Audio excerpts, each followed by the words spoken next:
پاکستان څنګه امریکا ته غوسه شوی دی؟ قریشي خلیلزاد ته څه ویلي دي؟ سلامونه درنو لیدونکو، دا ویډیو تر اخره وګورئ چې خبر شئ. قریشي خلیلزاد ته ویلي موږ څومره تاسو سره مرسته کوو او تاسې موږ د ترهګرۍ ملاتړ بولئ.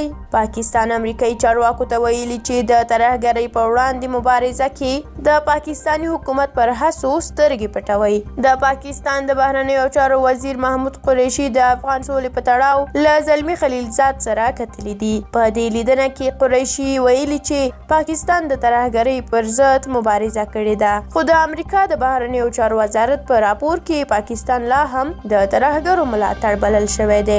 نوموړي ویلي چې امریکا د ترهګرۍ په وړاندې د پاکستان پر هڅو سترګې پټوي. دواړو لورو همداراز پر افغان سولې هم خبرې کړې دي او پاکستان یو ځل بیا ژمنه کړې چې په دې برخه کې به پوره همکاري کوي.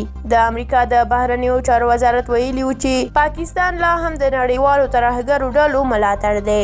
د طالبانو ملاتړ کوي. ترهګر یې په خاوره کې امن پټن ځایونه لري او له دغه پدیدې په بهرني سیاست کې د فشار لپاره کار اخلي.